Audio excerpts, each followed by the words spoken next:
you'd make yourself a gold dildo, wouldn't you? If you're going to smuggle it, you might as well enjoy the experience. And here's what I realised. I thought, why has he done it like that? 3 of the big ones and then that small one. Because, I started to wonder whether my bottom's the right shape, if that's what you can do with it.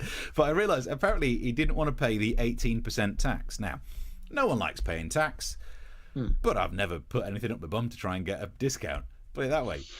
I think the little one was probably, he thought, if I get caught, I'll just poo out that one. There you go, 18%, ding, and then carry on. How could you not expect to get caught in a metal detector? Like, cram it up none of it makes sense. My favourite bit of the story is apparently the authorities caught him because he was walking funny. You would, because you'd be nervous, but you can't fart, because if you do, you could lose 10 grand.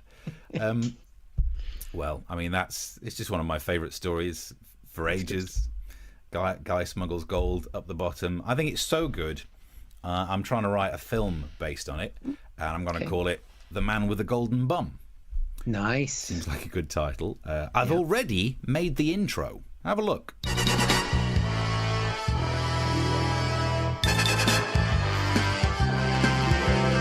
He's got an arse full of metal. He's worried his ring piece will drop. His ass weighs close to a ton. The man with the golden bum. Cramming it up nature's pocket. He's got many ingots up there. Getting it back won't be much fun. The man with the golden bum. It's in his bum.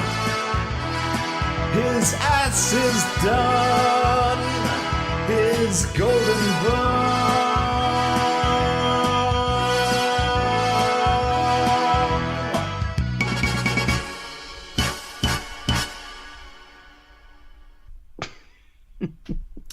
Man with a golden bum. Well done. On reflection, I realised if I could go back and redo that sketch, the only thing I would have done is when you get the blurred out, I should have made it brown, not red. That just would have been. I think red is an appropriate color for that occasion. I think it could be. To be honest.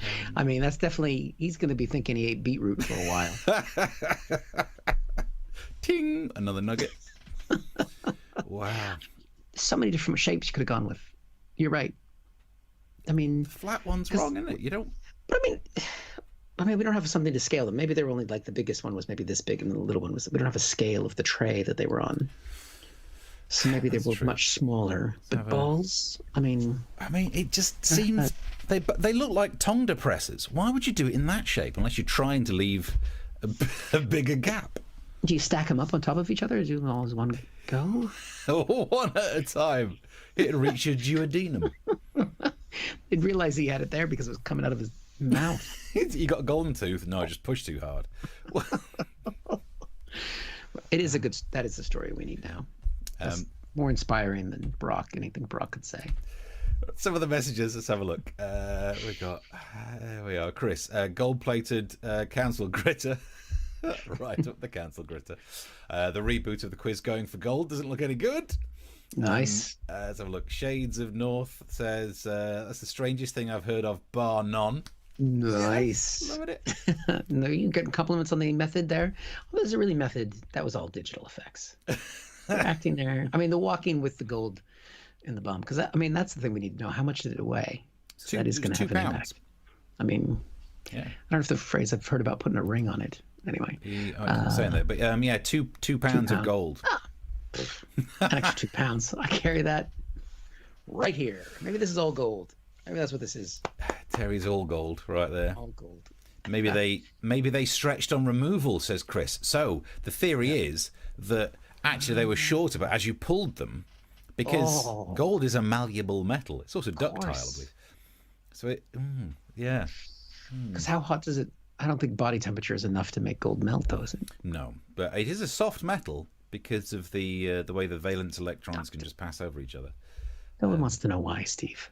It's a good conductor. Like copper and silver. It's the same on Mendeleev's periodic table. It's the same column. Oh, dear. I'll never look at Golden Grahams the same again, says Mark. Yeah, £2 worth. £2 worth of right up the old. Yeah. Yeah, there we go. That's my favourite. It doesn't matter what's happening in any other piece of news. A man who tried to smuggle some gold right up gentleman's pocket. There's got to be an easy way to make a living. Although these days, the way gigs are going, who's booking it, Steve?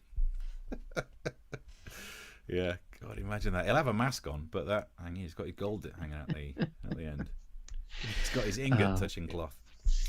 Well, right. Well, I think we're getting towards the end, aren't we? Yeah, I mean, I mean, let's be honest. I spent 4 hours today recording that song and filming myself doing that for 1 minute of the show. So I'm out of material. I got nothing else. Yeah, and that guy's out of pocket. No, I don't know what the right phrase is. Well, there we go. It was well done. I'm going to compliment you on that. If you thought the show was worth anything, 4 hours of Steve's life right there. If that made you chuckle, feel free to buy us a drink or two. He'll get extra of whatever. Extra for Steve. Some plasters, a nice cushion is what's needed after that. Because, method acting, so I committed. We never saw that bar again. Yeah, but we appreciate your support. That keeps us going. And also tell people about the show. So you can share the links to the YouTube channel, get more people to subscribe, do that bell thing, and share it on Facebook and all that kind of good stuff, because the more people watching is fun also. And you can follow both of us on Twitter. I'm going to do a plug. I've got a podcast. Plug the podcast if you don't mind, called American Exchange, and you can look on my Twitter feed to see it, or on Facebook and so on. And it's me interviewing people in the States who are movers and shakers with me, trying to figure out what the fuck is going on back home. It's kind of my official catchphrase. I've just recently talked to Joe Walsh, former congressman, Brian Karem, White House reporter, and Olivia Troy, who just resigned from the Trump administration. And I've got some very exciting guests coming up that I can't tell you about, but they're big names, big ass names. You'd say that even if you didn't. That's what I like about that. But this is true. This is true. So, although it's the Trump era, I could lie. It doesn't matter. But Mark's already a listener, apparently, by the looks of it, or a viewer, depending which way you do it. Thank you very much. All right. Thank you very much, Mark. So, yeah. And but otherwise, I have no gigs. Nothing else in the diary. How about you? Got any gigs coming up, Steve? Of course not. No, I've got one on the 14th of November, which is when I almost got double booked, and that's it. No, I've got nothing else. Got nothing else to plug, because I spent 4 hours today filming myself in a Bond film. So I think between now and then you can just make the full film. Do you know what? You've got the opening sequence. Yeah, I did think of doing the full version of the song. I could definitely do that. What would happen in the Bond film, The Man with the Golden Bum? Well, that scene where he's tied up, where the bad guy's always got to do something to him. I mean, what worse could he do to him? Yeah, he's already had gold shoved up his rectum. Pull it out too quickly. There'd be some sort of special device inside the gold bar, like an explosive gold bar. Pay attention, 007. This you could have one of those. That'd be good. Yeah, I can play Q. I can play Bond. We've done some Bond sketches before. Yeah. Let's be honest, I got a lot of time tomorrow. There is a strong chance that at least a 45-minute version of that film comes out. You're going to have to do one scene in a bikini. Oh, God. You've got to be your own Bond girl, because you can't have anyone to the house. Yeah. And or I'm tier 1. Maybe I can get away with it. Oh, you're tier 1. Or 3, whichever one it is. I get confused. Just everybody's tier 2. Average it out. That's fine. That's fine. Kind of medium. So I think we're all done and dusted. Thank you very much for watching. If you can find the link to throw some money in our pot, it very much helps to pay for the kit and the running this darn thing, and the fact that I've got 17 lights is not as cheap as it was when we started. No. So support the show would be very much appreciated, and we're back on Tuesday. I think we're back next Tuesday, and we'll have a recap of the debate that happens over the weekend, and who knows? I mean, it's God's will. It's God's will. You never know. The Earth might end because of some sort of an asteroid. Great. And we know who to blame: the gays. I mean, that is a clip that if someone takes that out of context, your new podcast is getting taken down. Yeah, it's not me. Well, I'll get the wrong kind of audience. Oh, or the right. I'll get an audience. Yeah. Never mind. Till Tuesday, 9:00. Bye.